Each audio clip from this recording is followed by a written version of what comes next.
कार्तिक के महीने का एक सुख प्रदान किया है, एक आनंद प्रदान किया है, एक रस तत्व प्रदान किया है। कार्तिक के महीने में भगवान को मना कर रहूंगा, क्या दूं मैं शिव जी को, क्या प्रदान करूं मैं शंकर भगवान को। एक बेलपत्र, 3 शमी पत्र, बहुत ध्यान दीजिएगा। कार्तिक के महीने में एक बेलपत्र, 3 शमी, चंपेश्वर महादेव का नाम लेकर आप अशोक सुंदरी का स्पर्श कराकर शंकर भगवान के शिवलिंग पर समर्पित करें। अशोक सुंदरी तो मालूम है ना सबको। कार्तिक महीने में दामोदर मास में आप एक बेलपत्र 3 के दिन केवल चंपेश्वर महादेव का नाम लेकर आप अशोक सुंदरी का स्पर्श कराकर शंकर भगवान के शिवलिंग पर समर्पित करें। अशोक सुंदरी तो मालूम है ना सबको। सुंदरी का स्पर्श कराकर शंकर भगवान के शिवलिंग पर समर्पित करें। तुम साल भर पहले जितना कमाते थे, वर्ष भर पहले तुम जो व्यापार व्यवसाय कर रहे थे, साल भर से जो नौकरी के लिए प्रयास कर रहे थे, उसमें सफलता आपको अगले वर्ष की दामोदर मास आने से पहले मिली कि नहीं। कार्तिक महीने में 2 वस्त्र का विधान है।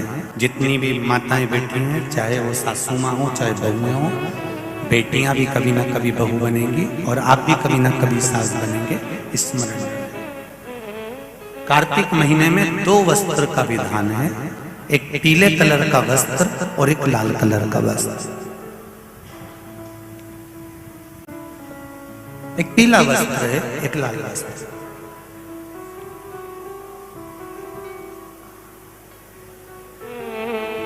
कोई माता नहीं होगी जो अपने घर में तुलसी जी का पूजन नहीं करे।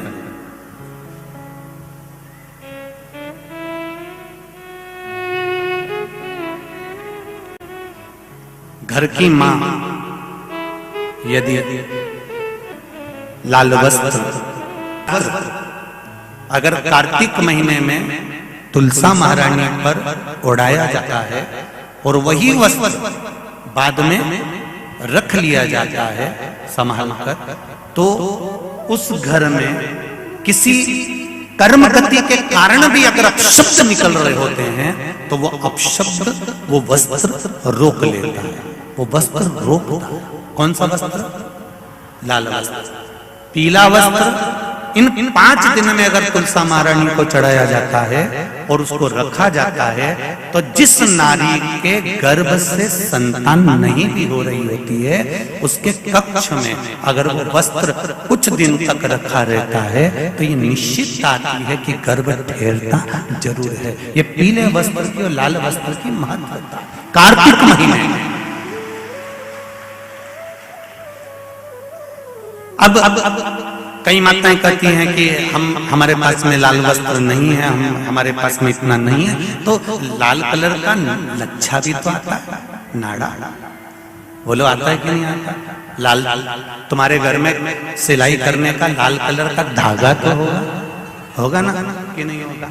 लाल कलर का लच्छा तो होगा, नहीं होगा सफेद कलर का धागा तो होगा, उसको कंकु में लाल कर। पर उस वस्त्र की महत्वता को हम समझें। जैसे बांस की पिटारी में, ये तो तुम लोगों की परिभाषा है। आजकल की माताएं तो सुहाग का सामान प्लास्टिक की टोकरी में रख कर देती है, पर हमारे यहाँ नहीं लिखा कि प्लास्टिक की डलिया में सुहाग की सामग्री दो। हमारे यहाँ कहा कि जो वंश बढ़ावे, जो वंशकार होते हैं ना, बांस बनाने वाले होते हैं, वंशकार होते हैं, इनको तो तुम्हें रोज धन्यवाद देना चाहिए। जो बांस का टोकरी बनाते हैं, सुपड़ा बनाते हैं, बांस का सामान बनाते हैं। आज भी विवाह में हमारे यहाँ मंडप भी बांस का होता है, सुपड़ा भी बांस का, डलिया भी बांस की। सबसे पहले खलमट्टी अगर आती है, शादी के ब्याह में सबसे पहले मिट्टी आती है तो बांस की टोकरी में आती है। एक नियम है। क्यों? क्योंकि जिसकी शादी में मट्टी, इधर लाते मट्टी, जिसकी शादी में मट्टी बांस की डलिया में आती है, उसको संतान के लिए डॉक्टर को दिखाने की जरूरत नहीं पड़ती। जिसकी शादी की शुरुआत प्लास्टिक की डलिया से होती है, फिर उसको टेस्ट भी करवाना ही पड़ता है।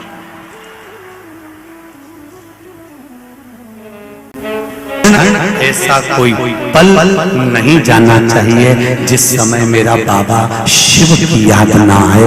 हर पल शिव याद आना चाहिए, हर पल शंभु याद आना। उस बिंदु को पहचानो जिस बिंदु में शिव समाया हुआ है, उस बिंदु को जानो। ब्रह्मा विष्णु और महेश में जब भेद हुआ, ब्रह्मा जी ने पूछा कि भगवान विष्णु के पिता कौन है, और भगवान विष्णु ने कहा मेरे पिता प्रकट हो। तब एक बिंदु के रूप में शिव प्रकट हुए थे केवल। इसलिए आज भी ब्रह्म कुमारी आश्रम में जाओगे तो वहां की बहनें, वहां की बेटियां, वहां की दीदियां आपको एक बिंदु का महत्व समझाएगी कि इस बिंदु में ब्रह्मा भी है, इस बिंदु में विष्णु भी है, इस बिंदु में शिव भी है। एक ब्रह्म कुमारी आश्रम में जाकर आप दर्शन करेंगे तो वहां की बहनें, वहां की आपको बिंदु की महत्वता समझा।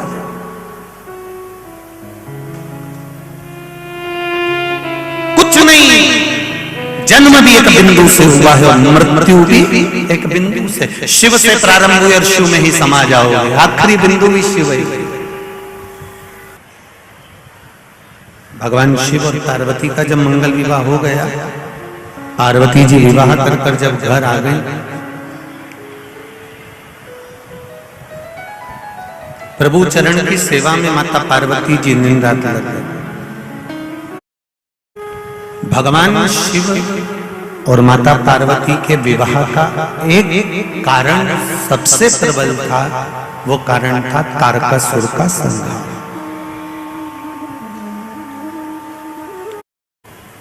यदि तारकासुर नहीं मरेगा, तारकासुर को मरने का विवाह क्रम, क्योंकि तारकासुर ने ये वर मांगा था कि मेरे प्राण छूटे तो भगवान शंकर के पुत्र द्वारा छूटे।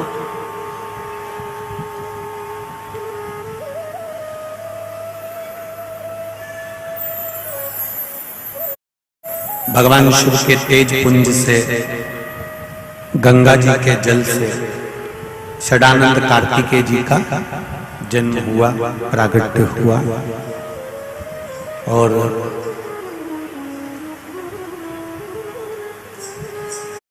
षडानंद कार्तिकेय जी ने अपनी माता से कहा, मां मेरे जन्म का कारण क्या है, ये जन्म क्यों हुआ। आप लोगों के मन में भी एक भाव उत्पन्न होना चाहिए कि हमारे जन्म का कारण क्या है। पहले भी कथा में कहा कि मनुष्य जन्म के दो कारण हैं। एक भगवान का भजन करने के लिए जन्म हुआ है, और दूसरा अपने कर्म को काटने के लिए, अपने कर्म को भोगने के लिए जन्म हुआ है। यहां आप जितनी देर बैठते हो ना कथा में, जितनी देर बैठते हो, अपने कर्म गति को आप काट रहे हो कि हमने पूर्व में जो कर्म किया होता है, पूर्व में जो कर्म करते हैं को काटने के लिए हम जितनी देर कथा में बैठते हैं उतनी देर हमारी कर्म गति कटती जाती है। हमारा जो पूर्व का किया गया पाप कर्म है वो कटता जाता है। भगवान शिव के सामने आकर ब्रह्मा जी ने भी झूठ बोल दिया, केतकी के फूल ने भी झूठ बोल दिया, गौ माता ने भी झूठ बोल दिया, सब झूठ बोले, पर मेरे नारायण झूठ नहीं बोले। मेरे नारायण ने सत्य कहा कि मुझे भगवान शिव के चरण नहीं मिले, तो भगवान शंकर ने कह दिया कि हे नारायण, आपने सत्य कहा है, इसलिए आपका नाम सत्य नारायण होगा। पूरी सृष्टि में आपकी पूजन होगी और लोग आपकी पूजन कर कर फल प्राप्त करेंगे।